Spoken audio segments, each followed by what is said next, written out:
All right. Well, good morning, good afternoon, everyone, and welcome to today's Exploring by the Seat of Your Pants event. My name is Joe Grabowski, and I'll be your host for today.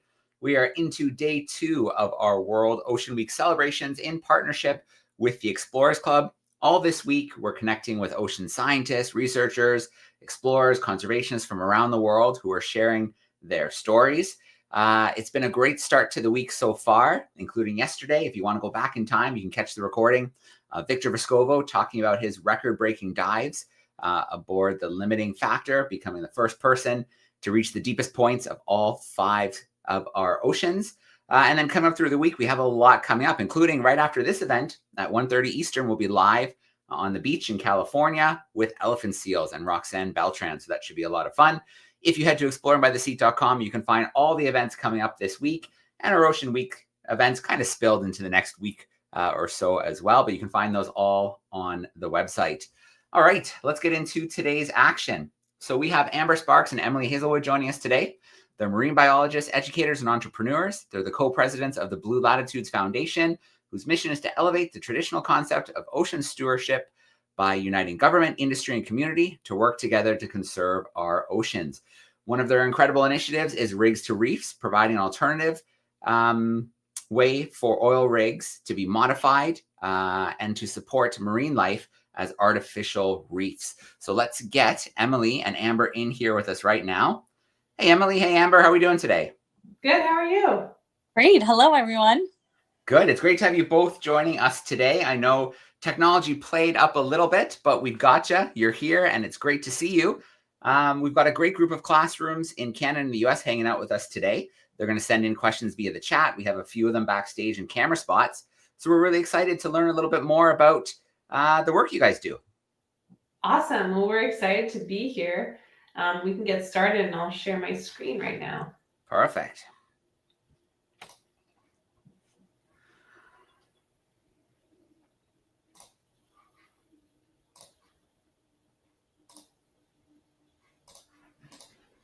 All right, I see it loading. That's a good start. Let me know when you can see that. All right, we got it. Looks good. Okay, well, good afternoon, good morning, good evening. I'm not sure what time zone all of you are in, but my name is Emily Hazelwood. And I'm one of the co-founders of Blue Latitudes, and I'm joined by my other co-founder, Amber Sparks. And we're thrilled to be here today to be talking with you about our work turning offshore oil and gas platforms into artificial reefs. In California, there are 27 offshore oil and gas platforms. These platforms are made of steel, and they look like big industrial giants out there. And all these platforms have booming ecosystems that exist below the surface.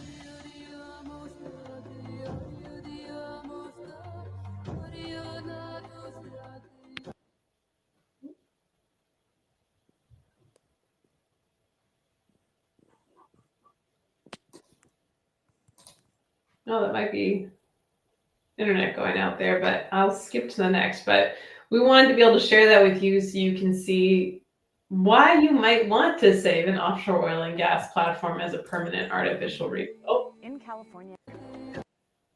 No. All right, everyone. Well, our story today starts at the surface, where we have offshore oil and gas platforms in every ocean. And from the surface, they look like menacing industrial giants. This is a platform off of California. Some of these structures are as tall as the Empire State Building, and they were placed offshore to drill and extract offshore oil and gas resources from the ground. But what happens when those resources dry up, when there's no more oil to take up out of the ground? Enter the engineering feat of a lifetime: how to remove a structure the size of the Empire State Building from the seafloor. This is a process called decommissioning, and it traditionally involves removing the top side, or anything that you would see from your beach chair, and then going down to the bottom of the ocean and severing that structure, completely removing it. All of the wells are sealed and capped, and the oil companies retain liabilities for those wells in perpetuity. Should there ever be a leak or a spill, they're always responsible. But that scaffolding, that jacket that has been supporting all the drilling infrastructure, that is a massive industrial feat to lift it out of the water and bring it on shore for recycling. And it becomes even more complicated when we realize that below the surface, every beam and crossbeam is covered in life. In California, we see scallops, anemones, schools of jack mackerel. We even see some of our state saltwater fish, the Garibaldi, that nest and make their permanent home on these structures. Next slide. So rigs to reef provides an alternative to completely removing the infrastructure from the seafloor. Through a rigs to reef scenario, the wells are sealed and capped in the exact same way as if all the structure were to be removed. And what's modified is that platform jacket. So they remove the top side, or what you would see from your beach chair, and then typically they cut the structure down 80 feet below the sea surface to allow ships to safely draft over. They can also topple the structure on its side or tow it to an area of ecosystem need. So these are 3 different reefing methodologies that could be put into place to preserve the acres of habitat on these structures. On average, these platforms can provide up to 6 acres of habitat for thousands of fish, and they really function as an artificial reef. But before we go any further, what exactly is an artificial reef? We see examples of artificial reefs throughout the world's oceans, from subway cars to toilets to tires, to artists that have placed their installations on the seafloor to observe how the marine life that grows there can enhance their art, to shipwrecks that have been resting on the seafloor, in some cases for centuries. But what makes for a good artificial reef? And further, what makes an oil platform such an excellent candidate to be an artificial reef? Well, the answer lies in the structure itself. Stretching from the seafloor all the way to the sea surface, these platforms can easily be as tall as the Empire State Building. That provides a lot of real estate for marine life to grow and colonize on the structure. Further, these structures are very complex, lots of beams and cross beams, which provides a lot of nooks and crannies for marine life to make their permanent artificial homes on these structures. Unique to California, these platforms can actually function as an entire circle of life, where at the very top of the platform, as you can see in this photo, there are a range of scallops, anemones, and mussels. And when those scallops and mussels die, their shells will fall to the seafloor, creating massive shell mounds. Now, these shell mounds provide nursery grounds for certain species of fish like rockfish that like to go into the eggs to lay their eggs. Go into the shells to lay their eggs. When those eggs hatch, they will birth tiny little baby rockfish that will move their way back up to the surface, thereby creating this very unique circle of life that involves all pieces of the oil platform. There are a variety of ecological benefits associated with these platforms. In California, it's been found that they're amongst some of the most productive ecosystems on the planet.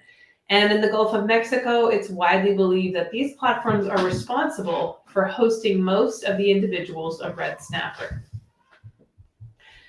But how do we know these platforms provide essential fish habitat? In other words, how do we know that these platforms are allowing fish to spawn, breed, grow to maturity? Well, there's something that we can use called stable isotope chemistry, which is essentially a fancy way of saying you are what you eat. We can go into the gut of the fish to observe if what it's been eating throughout its lifetime actually originated from the platform itself. We also want to answer the question of production versus attraction.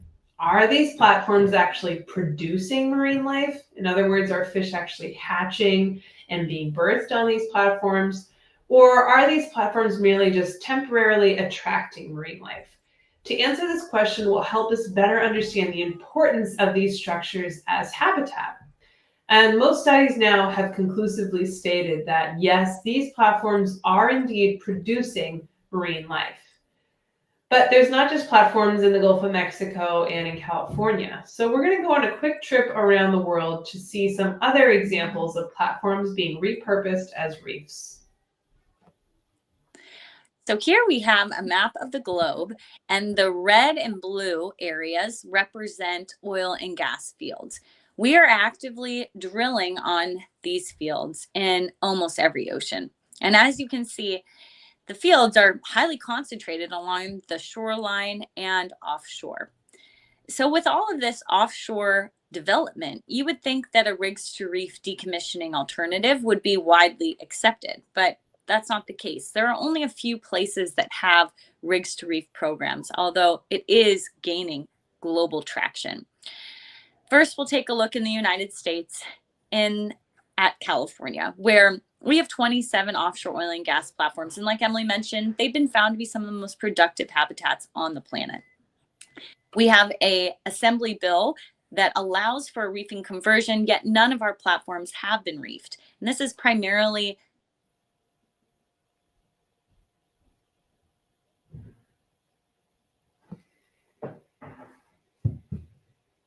Amber, did we lose you? Oh, can you hear me? Yep, now we can hear you. Oh, we lost you again. Well, we can head over to the Gulf of Mexico now, which is the birthplace of the Rigs to Reefs program, where platforms have been turned into artificial reefs ever since 1989, so over 36 years ago. Before we jet on over to an area where we're seeing program innovation in Malaysia. Now, in Malaysia, they have the unique example where they've turned an offshore oil and gas platform into a floating ecotourism resort where divers can stay on the roof decks of the platform structure and dive on the coral reefs in the surrounding area, as well as dive on the legs of the platform structure itself. We had the opportunity to carry an Explorers Club flag to that platform structure back in 2017 and witness this unique conversion ourselves. Next, we'll head over to Thailand, where they've turned several offshore oil and gas platforms into artificial reefs. And they've specifically placed these platforms in regions where they know there is a lot of tourism. So the purpose of these platforms within those regions is to help relieve some of the pressure that the natural reefs are experiencing with so many visitors on their natural reefs in the area. In Africa, Dr. Enrique Sala, a National Geographic explorer, had been doing some research off the coast of Gabon when he discovered that the offshore oil and gas platforms were actually home to a variety of commercially valuable fish species, which was unique given that the rest of Africa's waters within that region had been obliterated from trawling fishermen. So these platforms were then subsequently converted into Africa's largest marine park. All right, I think I'm back. Do you have me? Yeah, we can hear you. So if we're looking at some of the keys to a successful rigs program, it's important to remember that not every oil platform is a good candidate to be reefed. There are several components we need to look at. Placement, so where is the structure placed in the areas offshore? Is it near a highly sedimented area, like at the base of a river mouth where there's lots of runoff?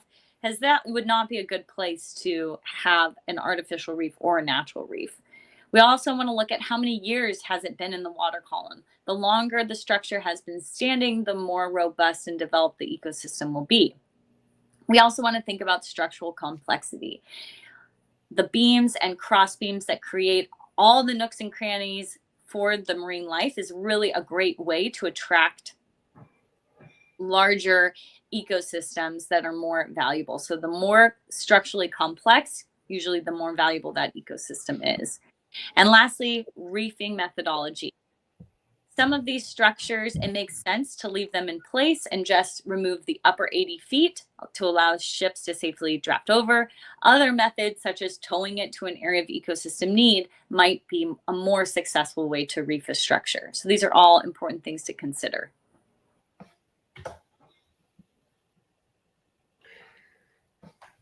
So now we'll take a look at a case study off the coast of California, where we have 27 offshore oil and gas platforms.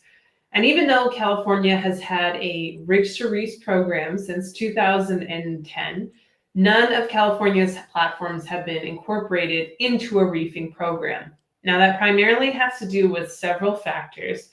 One is the fact that in California, if you were to reef an offshore oil and gas platform, most of the cost savings would actually go to the state as opposed to going back to the oil company stakeholders.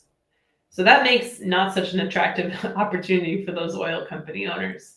Additionally, you have the question of the liability of that structure and what will happen to that structure, who will manage it once it's turned into an artificial reef. In the Gulf of Mexico, these platforms become the wards of the state, where they manage it just like they would any other artificial reef. And finally, we have the issue of public pushback with these platforms in California. Unlike the Gulf of Mexico, where there are hundreds of offshore platforms and a lot of familiarity with the Reefs programs, in California, most people have no idea that below the surface of these massive structures, there are thriving reef ecosystems. And to them, leaving an oil platform in the water is more like ocean dumping.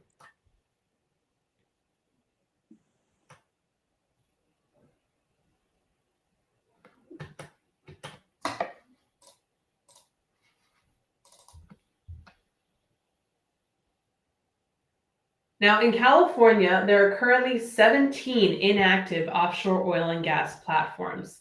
Now, it's anticipated that almost all of these platforms will be decommissioned in the next 10 years. So the question of what will we do with these oil and gas platforms in California is looming and quickly approaching the end of these platforms' lifetimes. Which is unfortunate, as we shared before, because the oil and gas platforms found in California are among the most productive habitats globally.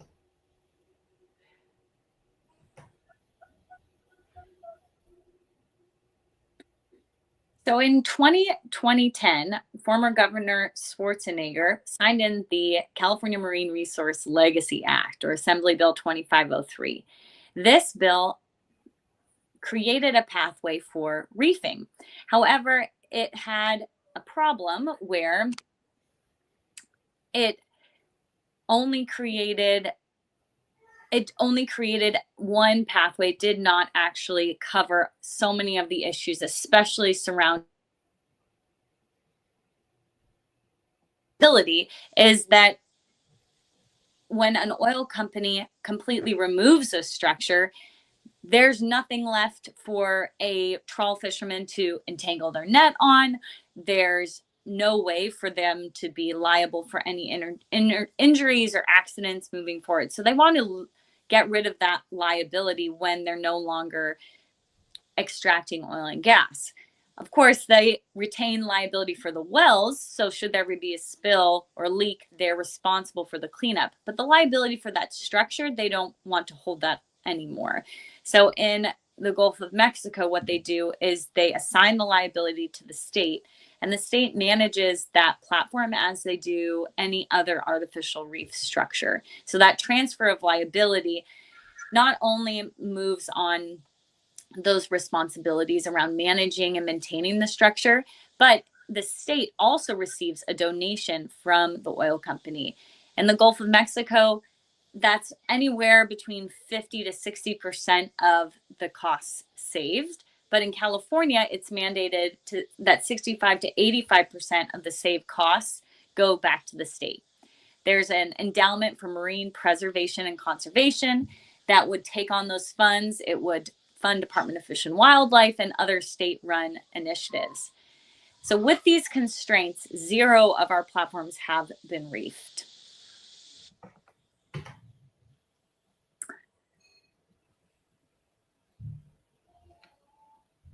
There are also several negative impacts associated with reefing that we want to consider before we enter into any Reefs to Reefs program. The first are legislative hurdles. For although many areas, such as California, has an artificial reef program, a Reefs to Reefs program is a different beast entirely. As we can see between Gulf of Mexico and California, the Reefs to Reefs program is not a one-size-fits-all program. We need to think about each region's unique financial responsibilities, ecological landscapes, as well as what they desire from the public's perspective. We also want to think about the spread of invasive species. For example, in the Gulf of Mexico, orange cup coral is rampant on these offshore oil and gas platforms. And we see other examples of invasive species such as lionfish that utilize these structures as stepping stones, hopping from structure to structure across blue water settings in regions where they may not normally be able to access. Studies have examined this problem and found that yes, these platforms are contributing to the spread of invasive species, but they're not doing it at a rate any greater than natural reefs within the region. We also want to think about greenwashing. Now, greenwashing is an example of an oil company might say, oh, we want to leave these platforms in place because they're such great artificial reefs. The public views that as the oil companies are telling a lie. They can't possibly have these platforms that are also spectacular artificial reefs. So this is really a public relations crisis for oil and gas companies where these platforms really are acting as successful artificial reefs. But how do we get this information out in a way that's authentic and we can actually share true science about these platforms? And finally, we want to think about other ocean users whose access may be obstructed by the placement of these structures. For example, trawling fishermen. Now, while trawling is a very destructive type of fishing practice, it's like taking a bulldozer the size of a football field and dragging it along the ocean bottom. It's a really important way of life and a financial of financial importance for a lot of regions. If you place a platform on the sea floor, they will no longer be able to trawl within certain locations. So it's something we want to think about when we consider reefing an offshore oil and gas platform. Now let's take a look at some of the positive impacts. There are the ecological benefits that we mentioned and the ability to retain an existing habitat.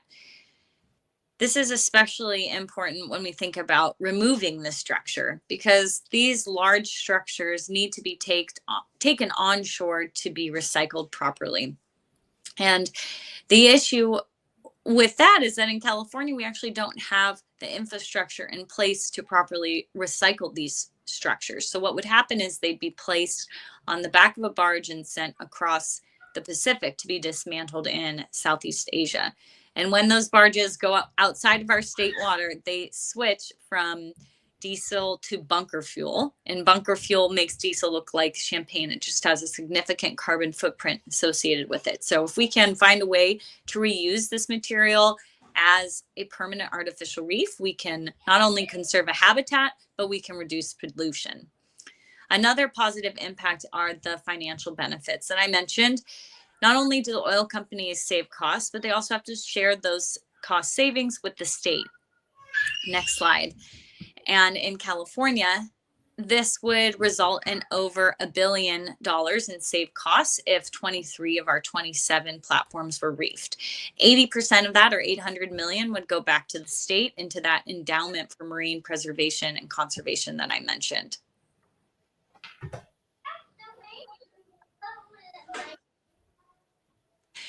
So now we want to think about what's next. And in our case study where we're looking at California, there is one platform that is currently decommissioning the platform. It's happening in progress. So the wells have been completely abandoned. This is platform Holly. It's in state waters. And what happened here is that the oil company actually went bankrupt and there was nobody else to decommission the structure. And so it went back to the state, back to the people of California to be responsible for decommissioning this structure. The original owner of the wells, who originally drilled those wells, was ExxonMobil. And so they are liable for sealing and capping the wells. So they've done all of that. Well abandonment work is complete. And now the state is facing a decision about what to do with the platform structure. Next slide. Currently, they are preparing an environmental impact report and doing several stakeholder and environmental studies to understand the value of these structures and weigh the different options of complete removal versus reefing. So everybody has their eye on platform Holly to see what happens. And will they reef it or will they fully remove it? And that will definitely set the stage for the remaining oil and gas structures that Emily mentioned are currently offline and slated to be decommissioned in the next couple of years. So California remains at a standstill. Will any of its 27 offshore oil and gas platforms be reefed? Will they be recycled on shore, or will they be completely removed and towed to an alternative location? The question remains. A little bit more about our organization, the Blue Latitudes Foundation.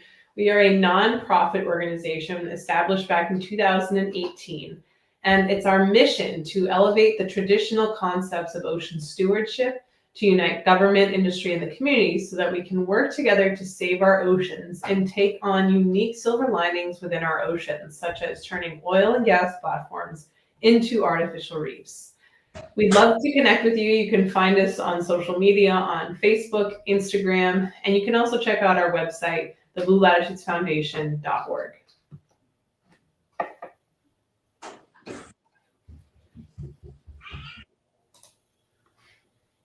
All right. Perfect, Emily and Amber. Thank you so much for taking us into the world of turning rigs into reefs. And we hope the Holly platform, there's some good news to report soon that they do decide to turn it into a reef. Have you had a chance to dive on that platform at all?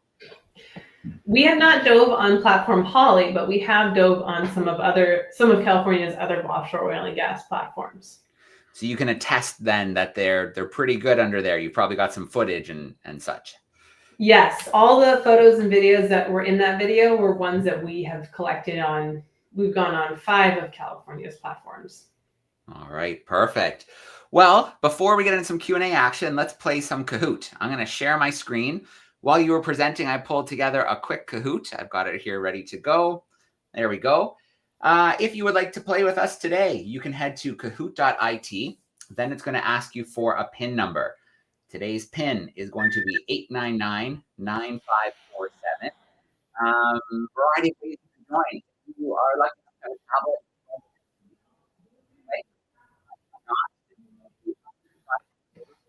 you can shout out your answers to your teacher when the time comes.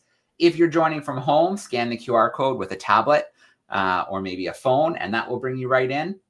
If you absolutely can't join with tech, don't worry. You can still play along and see how you do. You don't necessarily have to connect with the device. While we wait for a few groups to join, I've got some questions in the chat, and we'll visit our camera classrooms as well. So in Nova Scotia, we have a group hanging out with us, and they're wondering, what was your inspiration behind starting this program? When I graduated from undergrad, my first job was working on the BP oil spill as a field technician. So my job as a field tech was gathering water samples, sediment samples, and animal samples so that we could better understand the impacts of the spill on the Gulf of Mexico. I'm from New Hampshire, so I had never seen an oil platform before. And all I knew about oil platforms was that they had just caused the largest man-made oil spill in the history of the world. So I had no idea when I was down there, when the fishermen would be talking, they'd take us out on their sampling boats and they'd be saying, I can't wait to go fishing on an oil platform this weekend.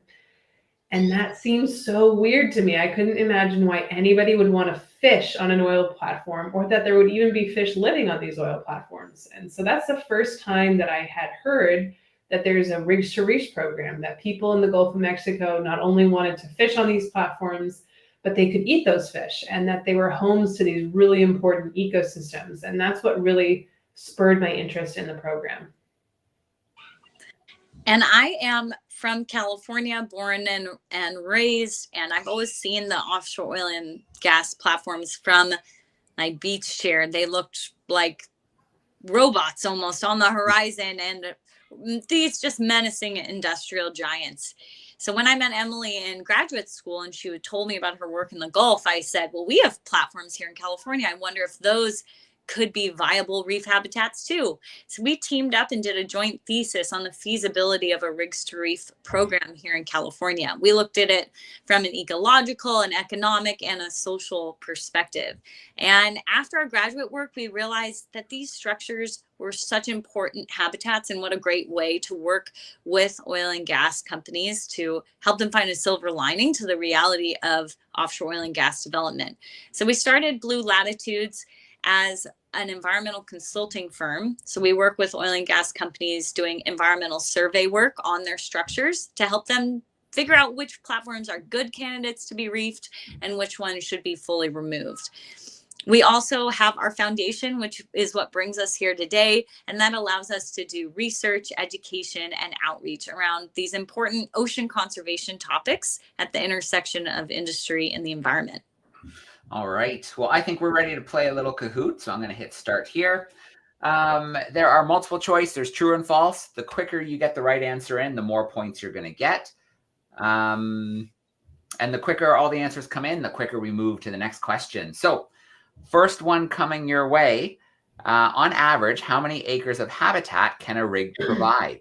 Is it 3 acres, 6 acres, 10, or 12 acres? So I put a little extra time on the clock because it is a multiple choice. So on average, how many acres of habitat can a rig provide? Is it 3, 6, 10, or 12 acres? We have a few more seconds to get our answer in. And then we'll be off to our next question, which I think is a true or false coming next.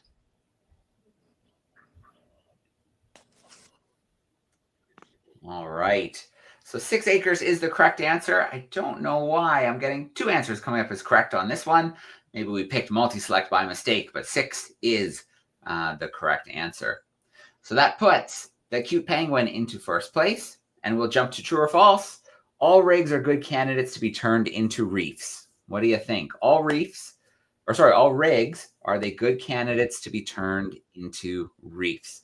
True or false? You've got 11 seconds left on the clock. True or false? All rigs are good candidates to be turned into reefs.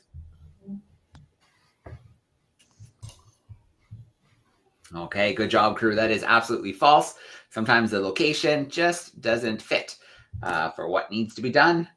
Mountain Hawk taking that top spot, and we go to another multiple choice. Which way are reefs not created from oil rigs? So 3 of these are right. You got to pick the odd way out. Is it toppling the rig? Is it removing the top of the rig? Is it crushing the rig? Or is it towing the rig to a new area?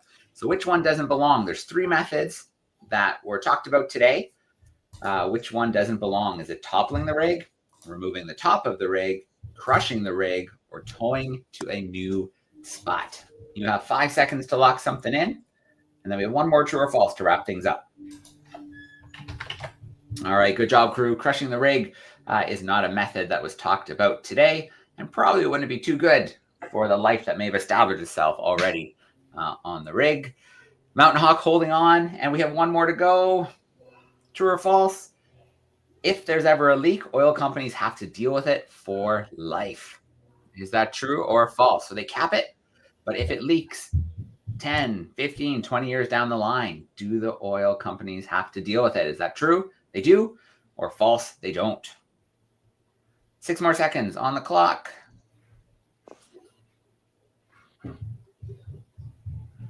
All right, there we go. So it is true. They have to deal with it for life if there is a leak. In third place, we've got the Fast Rabbit. In second place, the Expert Lemur. And holding down that top spot, we've got the Mountain Leopard. All right. Good stuff, crew. Thanks for playing along with us. I am going to shut down our Kahoot. There we go. And we're going to get into a little bit of Q&A before we wrap up today. So Mr. Hancock's crew is in Hamilton, Ontario, and they sent us in a few questions here via the chat. And so the first one is, if you remove the top portion of a rig, does that weaken the rest of the structure? So usually when they remove the top portion of the platform, they're dealing with issues of drag. So the more weight you have in the upper portions of a platform, the more drag you're going to create in the ocean. So actually in California, they routinely go down and clean the platform down to about 60 feet, removing all the marine life. So when they remove the upper portion, it's going to create less drag, and they'll typically place that upper portion next to the standing platform structure itself.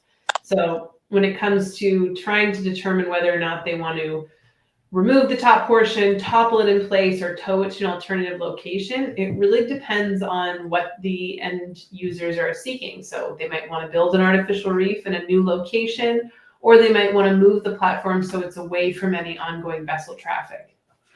All right. Perfect. Emily, you answered the second part of their question, was how do you decide if you're going to remove the top or just knock it over? So I think that did a good job of answering that question too. Mrs. Bendel's fifth graders are hanging out with us. They're a virtual crew, but we do have Mrs. Bendel hanging out with us, and she can ask a couple of their questions. So Mrs. Bendel, if you want to unmute your microphone, we'd love to grab a question or two from your fifth graders. Okay, maybe I don't know if you could hear them. Would you, how about Azariah, would you like to say your question? I don't know if you'd be able to hear. Oh, they can't hear you. Okay. Yeah, it's not coming through. The question is, okay, so what they're saying is, do you like your job and why? Do you find it fun? Yeah, that's a great question. I love my job. Being a marine scientist and an oil and gas consultant is an exciting job. Not every day is different. So some days we're working in the office, writing reports, reviewing ROV videos. Some days we are in the field, putting on the wetsuit and mask and getting into the water and diving. So it's really an exciting combination of both worlds. And I love the opportunity to be a marine scientist in industry, because we can work with these groups that often don't have exposure to the sciences and help them to understand why a healthy ocean is important and what they can do in their company to meet that objective. So I really enjoy working together with them. What about you, Emily?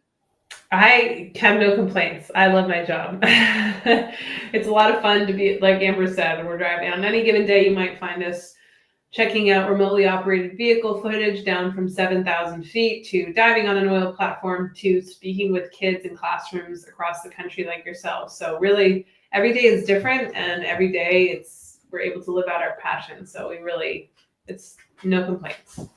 All right.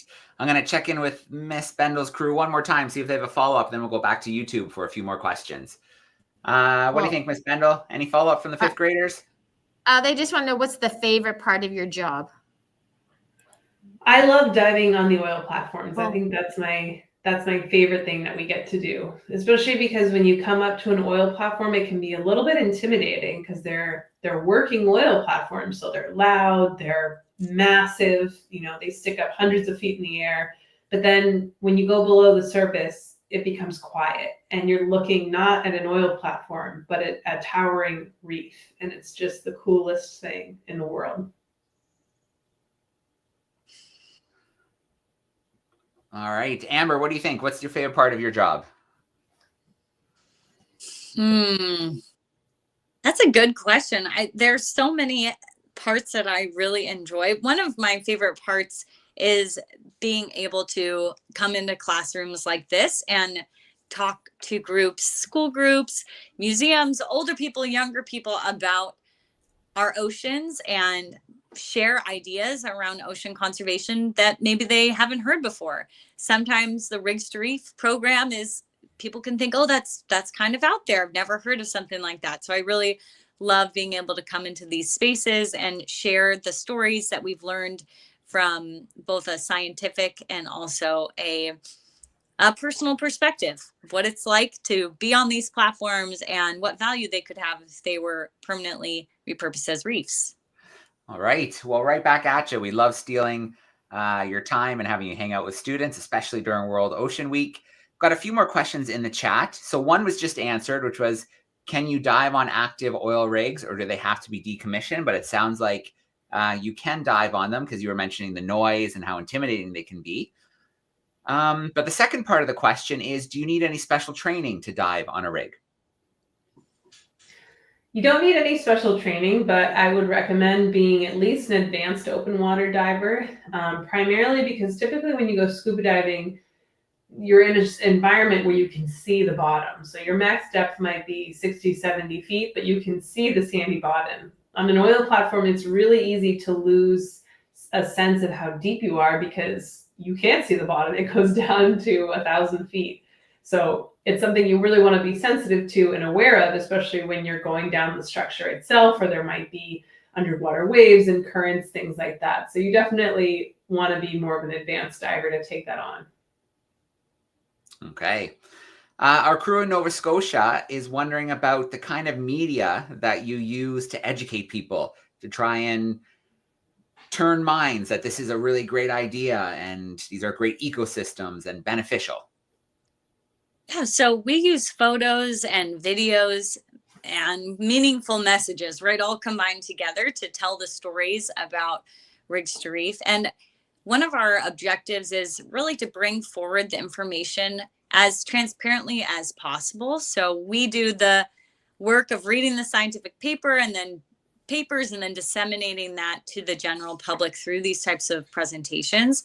And we also look to be as transparent as possible because not every platform is a good candidate to be reefed. It's important to understand both the pros and the cons of implementing this program, bringing that information forward so that the general public and people can make their own decisions about how they want to handle those resources.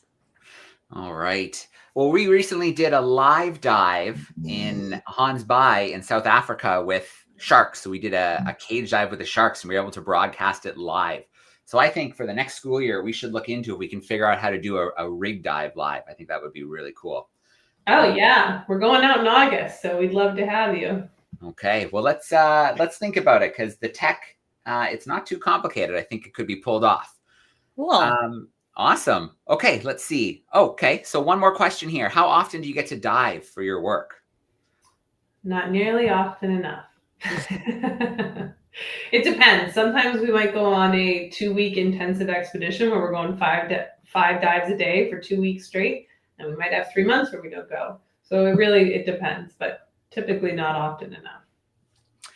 I think that's a typical sentiment from lots of the scientists and explorers we work with. There's never enough time in the field, but you got to sometimes do the office stuff and the stuff that's maybe not as glamorous as exciting, but is still pretty important. Right. Okay. And last question here, which is a usual question we get here about, what education did you need to be able to do something like this? Yeah. So Emily and I both have our undergraduate bachelor's degrees. Mine is in marine science and Emily's is in environmental science. And then we both went on to get our master's at Scripps Institution of Oceanography. We have a master's in marine biodiversity and conservation, which was a really great program that introduced us not only to the sciences, but we also had to take economics and understand ocean policy and law. It was very comprehensive education so that we could go back into the working world with a really well-rounded view of how ocean science and economies play together. All right. Well, I want to start off today with a huge shout out to our classrooms. Thank you so much for joining us today. Thanks for sending in those great questions and playing Kahoot with us. And a quick reminder, in about 15 minutes from now, I'm going live again and we will be in California, but this time on the beach and hanging out with elephant seals. So you don't want to miss that. Hopefully you can join us or catch the recording later. Emily and Amber, it's always great to be able to steal a little bit of your time. Thank you so much for being with us. Thanks for having us. Yeah, and thanks for all the work you do to promote these underwater habitats. And I hope in California that it catches fire, that those ideas come through and those, 27, I think you said, are eventually over time turned into reefs. We do too. And let us know if you want to join us in August. Excellent. Thanks so much. Have a great rest of the week and we'll talk to you again soon. Sounds Thanks, good. Emily. Thanks, Amber.